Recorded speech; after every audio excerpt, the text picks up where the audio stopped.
আমি একটু গ্রেভিটা বেশি রেখেছি, কেউ চাইলে কমও রাখতে পারো।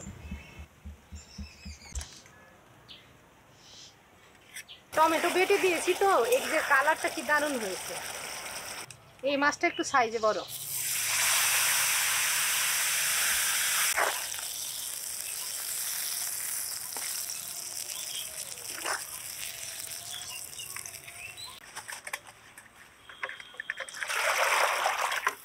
আজকে নিয়েছি আমার মেয়ের খুব প্রিয় একটা মাছ, এই যে কই মাছ। আমার মেয়েটা খুব পছন্দ করে, আর তরতাজা কই পেয়েছি। এখানে 250 গ্রাম কই আছে, 250 গ্রামে 3টা কই মাছ ধরেছে। তো এটাই নিয়েছি আজকে। এই মাছটা আমার মেয়ে এত বেশি পছন্দ করে বলার মতো না। আমি দেখা মাত্রই নিয়ে নিলাম। একেবারে বেশি বড় না আবার ছোটও না, এই যে এই সাইজের মাছ। 3টায় 250 গ্রাম ধরেছে, তো বোঝাই যাচ্ছে কত বড়। ওই যে বাজারে একসাথে পাতিলের মধ্যে থাকে, তো ঝগড়াঝাটি করতে করতে যেটা এরকম হয়ে গেছে। এটাই সব থেকে বড় মনে হয় না? না, এই দুইটা একই সাইজের, তার মধ্যে এইটা ছোট। কই মাছ তো এমনিতেই পিচ্ছিল পিচ্ছিল, আমার তো কাটতে ছাই লাগে। আর যদি কেউ মানে ছাই ছাড়া কাটতে পারে এটা তার কৃতিত্ব। আমি পারি না ছাই ছাড়া কাটতে। কই মাছ কাটতে আমার ছাই লাগেই। আমি তো উনুনে রান্না করি, ছাই আমার কাছে থাকেই। আর মাছ কাটতে না আমার ছাইটা লাগেই।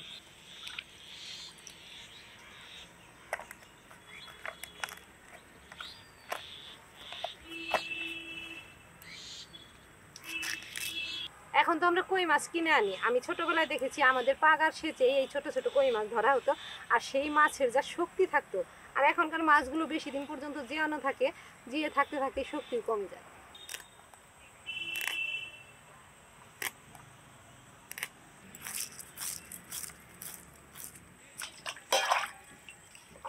কাটা দিছে? ওই একটু লাগছে।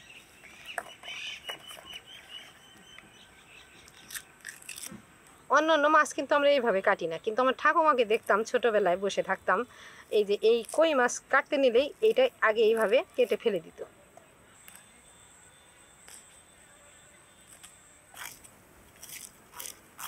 অন্য অন্য মাছের যেমন আমরা পেটটা কেটে তারপর নাড়ি বুড়ি বের করি, কিন্তু কই মাছের কিন্তু তা না। এই যে এই পেটের সাইডে যে পাখনাটা আছে এটা কেটেই তারপরে নাড়ি বুড়িটা বের করতে হয়।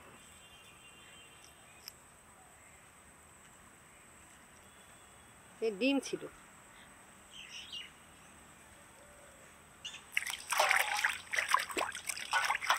কেটে ধুয়ে নেওয়ার পরেও মাছগুলো বেশ বড় বড় সাইজের আছে। কই মাছ তো জান শক্ত। এই যে আমরা তো 3জন মানুষই, আর কেটে টুকরা করবো না, কিন্তু একটু কেচে দেব। 3টা মাছ কেচে নিলাম। এবার নুন হলুদ দিয়ে মেখে নেব। দিলাম হলুদ গুঁড়ো, নুন, একটু লঙ্কার গুঁড়ো দিয়ে মাখবো যাতে মাছটা ভেতো ভেতো না লাগে। অল্প একটু সর্ষের তেল নিয়ে মাছগুলো ভালোভাবে মেখে নেব। যে কোনো মাছই তো বিভিন্নভাবে রান্না করা যায়, আর কই মাছের তো কথাই নেই। হরেক রকম রান্না আছে কই মাছের। তো যেভাবেই রান্না করা হোক না কেন অনেক স্বাদের হয় এই কই মাছ। তো আমার মেয়ে কই মাছের একটু তেল কইটাই বেশি পছন্দ করে, তাই আজকে তেল কই রান্না করব। শিলপাটাও নিয়ে এলাম। মাছগুলো মেখে 10 মিনিটের মতো রেখে দিয়েছি। এদিকে শিলপাটা লাকড়ি সব কিছু এনে নিয়েছি। এবার উনুন ধরিয়ে রান্না করব।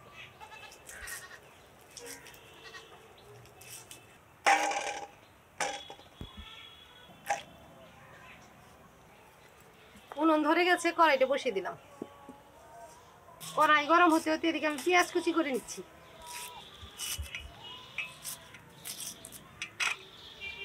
একটা মাঝারি সাইজের টমেটো কেটে নেব।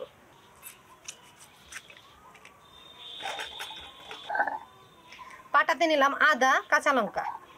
এদিকে কড়াইও গরম হয়ে গেছে, কড়াইতে সরষের তেল দিব। খুন্তি দিয়ে তেলটা একটু ছড়িয়ে দিই। এদিকে কড়াইয়ের তেলটাও টনটনে গরম হয়ে গেছে, এবার মাছগুলো ভাজবো।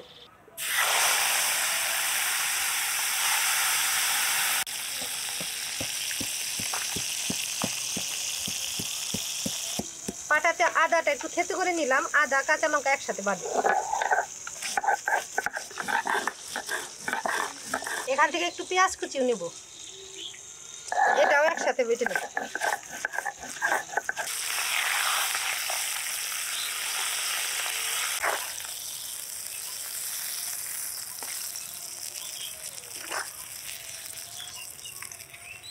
এই মাছটা একটু সাইজে বড়।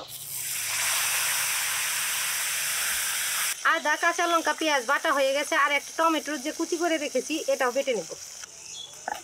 একটু ছেঁচা দিয়ে নিলে বাটতে সুবিধা হবে।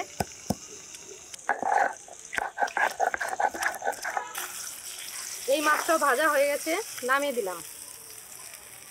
এই রান্নাতে শুধুমাত্র কালো জিরে ফোড়ন দেব।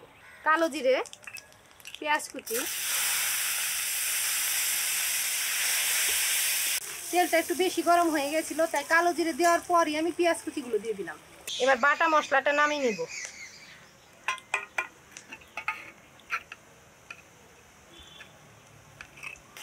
পেঁয়াজগুলো লাল লাল করে ভেজে নিয়েছি। এর উপরে দিলাম হলুদ গুঁড়ো। মশলা যাতে পুড়ে না যায় অল্প জল দিলাম। এবার বাটা মশলাটুকু কড়াইতে দেব। কাঁচা লঙ্কা বেটে তো দিয়েছি, তারপরে একটু লঙ্কার গুঁড়ো দিলাম। নেড়ে চেড়ে মিশিয়ে দিচ্ছি।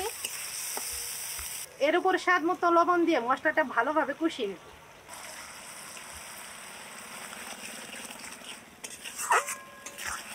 মশলাগুলো দারুণভাবে কষিয়ে নিয়েছি। টমেটো বেটে দিয়েছি তো এর যে কালারটা কি দারুণ হয়েছে। এবার ঝোলের জন্য অল্প জল দিব।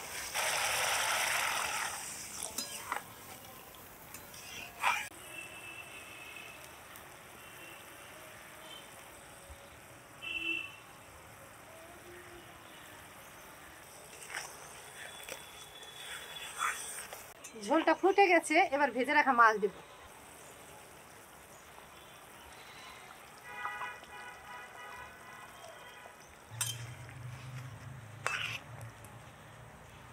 মাছ দেওয়ার পরে কিছু সময় জাল করে নিলাম। এবার ভাজা জিরের গুঁড়ো দিব, মিশিয়ে দিলাম। হাট করে এসে রান্না বসিয়েছি, প্রায় সন্ধ্যা হয়ে গেল। 2টা কাঁচা লঙ্কা দিয়ে দিব, ভাতের সাথে ডলে খেতে ভালো লাগবে। রান্না হয়ে গেছে, এবার ঢেলে দেব।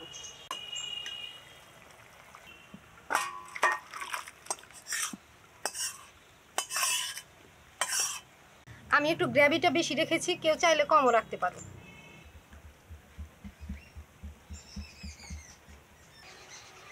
তো বন্ধুরা, এই ছিল আজকের রেসিপি। হাট থেকে জ্যান্ত কই এনে কেটে কুটে রান্না করলাম। আশা করি তোমাদের ভালো লেগেছে। তোমরা চ্যানেলটা ইউটিউব থেকে সাবস্ক্রাইব করো, ফেসবুক থেকে ফলো করো, লাইক করো, আর প্লিজ ভিডিওটা শেয়ার করে আমার পাশে থেকো।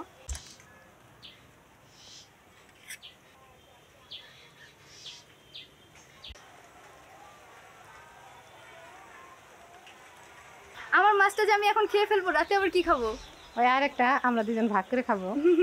টেনশন নাই বাবা, খাই নাও। ঝোলটা একটু খাই দেখতো, লবণ ঠিক হয়েছে নাকি। খুব ভালো হয়েছে।